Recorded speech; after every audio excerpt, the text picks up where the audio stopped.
Les contrats de travail destinés à l'insertion. Nous allons effectivement voir quels sont les différents contrats de travail destinés à l'insertion. Tout d'abord, le CUI-CAE. Le CUI-CAE va être destiné aux personnes qui sont très éloignées de l'emploi et qui ont donc besoin d'être réinsérées socialement. Il ne peut être conclu que dans le secteur non marchand. Alors ce qu'on appelle le secteur non marchand, ça n'a absolument rien à voir avec le commerce. Le secteur non marchand, ça veut dire les services publics et les associations. En gros, les organismes qui ne font pas de bénéfices. Voilà. Au contraire du secteur marchand, c'est-à-dire les entreprises qui, elles, sont amenées à faire du bénéfice. Le CUI-CAE est un contrat de travail, soit CDD, soit CDI. Il va être donc mis en place et signé entre donc une organisation du secteur non marchand et un salarié en réinsertion. Il peut être aidé effectivement par différents organismes comme les missions locales, etc. Initialement, il est conclu pour une durée de 6 mois et il peut être conclu jusqu'à 24 mois. En contrepartie de cette embauche, l'entreprise s'engage à former le salarié de façon à favoriser sa réinsertion. En effet, le but de ces contrats de réinsertion, c'est une embauche derrière. C'était vraiment le but initial. Ces contrats ont été créés pour ça, pour permettre à des personnes très éloignées de l'emploi de pouvoir se réinsérer, et le but initial était qu'après la période de CUI-CAE, il y ait une embauche derrière. Malheureusement, on se aperçoit que les employeurs n'ont pas toujours joué le jeu. Voilà. En contrepartie donc de cette formation, en contrepartie de cet accompagnement fait par l'employeur, ce dernier va bénéficier de très nombreuses exonérations de charges qui peuvent monter jusqu'à 75% du salaire brut chargé. Donc c'est extrêmement intéressant pour les employeurs. Le salarié, lui, de son côté, va percevoir un salaire au moins égal au SMIC. Le petit frère du CUI-CAE, c'est le CUI-CIE. Ce sont exactement les mêmes prérogatives, c'est-à-dire remettre dans l'emploi un salarié extrêmement éloigné de l'emploi, c'est-à-dire remettre dans l'emploi un demandeur d'emploi extrêmement éloigné de l'emploi. Le CUI-CIE va être réservé au secteur marchand, donc aux entreprises, qui vont également bénéficier d'une prise en charge du salaire et de la formation du salarié. Par contre, cette prise en charge est nettement moins importante. Elle se monte à 25% du salaire brut chargé. Donc c'est nettement moins intéressant pour le secteur marchand que pour le secteur non marchand.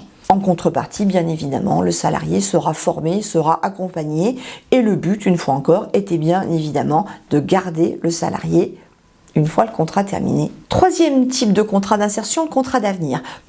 Contrairement aux deux premiers que nous avons vus, c'est-à-dire CUI-CIE, CUI-CAE,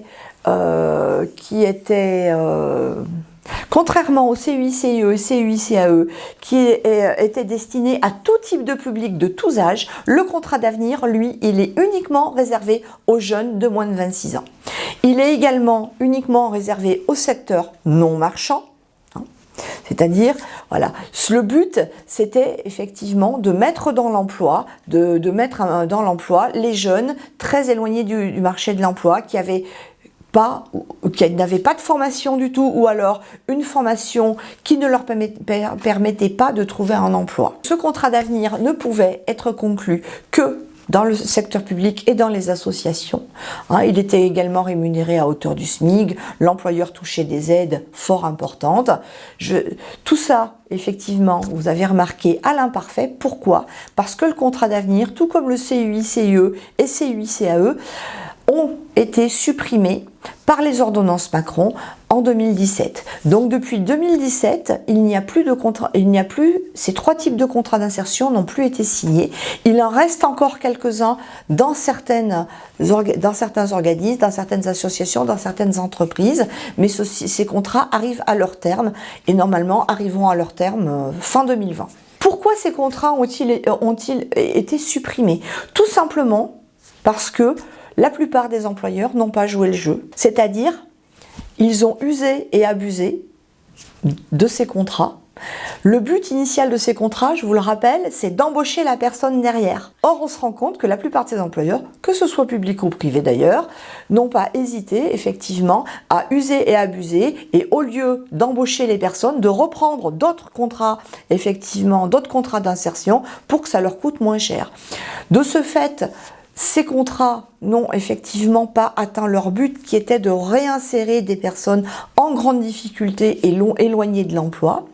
D'où effectivement la volonté d'Emmanuel Macron de les supprimer et de mettre en place un contrat bien plus restrictif qui ne va cette fois s'adresser qu'au secteur non marchand, c'est-à-dire que les entreprises n'y auront plus droit. Plus aucune entreprise ne peut signer aujourd'hui un contrat d'insertion, ce n'est plus possible, et qui vont être effectivement soumis à des restrictions bien plus importantes. Donc depuis janvier 2018, le parcours emploi-compétences remplace les trois précédents contrats. La mise en œuvre des PEC vont reposer sur 3 choses: de l'emploi, de la formation et de l'accompagnement pour les salariés. Un emploi qui va permettre de développer des compétences transférables, de faire en sorte que le demandeur d'emploi va devenir employable dans n'importe quelle structure, dans n'importe quelle entreprise. On va également lui faciliter l'accès à la formation, puisque de la formation sera imposée au sein de ces différents contrats.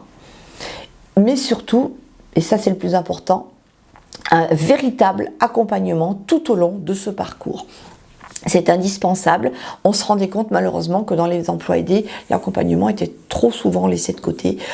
Or, l'importance vraiment de ces contrats, c'est d'accompagner ces demandeurs d'emploi pour qu'ils réussissent effectivement à obtenir des compétences suffisantes pour pouvoir entrer dans le marché du travail et, bien évidemment, si possible, être embauchés derrière après leur parcours emploi-compétences. Ce parcours emploi-compétences est réservé uniquement aux personnes les plus éloignées du marché du travail.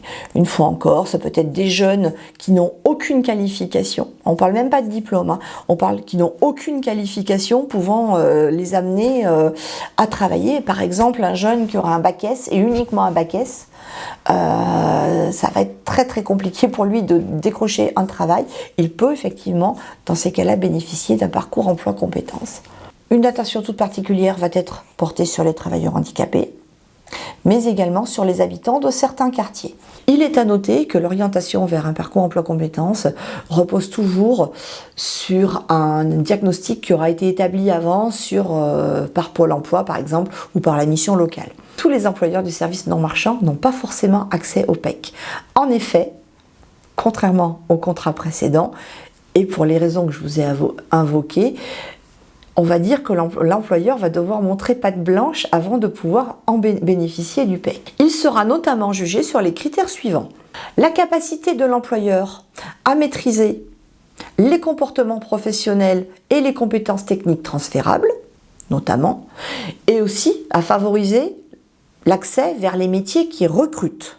Être capable au quotidien d'accompagner le salarié, notamment en lui affectant un tuteur qui va le suivre réellement et concrètement tout le long de son parcours. Lui permettre l'accès à la formation et à l'acquisition de nouvelles compétences, mais surtout, et ça c'est une petite nouveauté, la capacité de l'employeur à pérenniser le poste.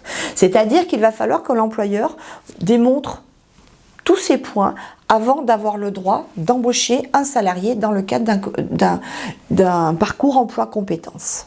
Il est prescrit dans le cadre d'un CUI-CAE, donc quelque part il remplace le CUI-CAE, bien évidemment, et bien évidemment dans le secteur non marchand uniquement. Le secteur marchand n'a plus droit à aucun contrat d'insertion.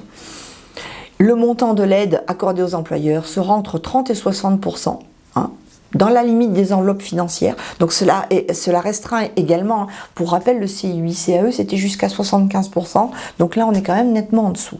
Le taux de prise en charge est fixé par le préfet de la région. Je vais vous demander maintenant de bien vouloir chercher quelles sont les aides dont va bénéficier l'employeur. L'employeur va bénéficier de différentes aides. Je vous laisse prendre connaissance ci-dessous des aides dont peuvent bénéficier les employeurs.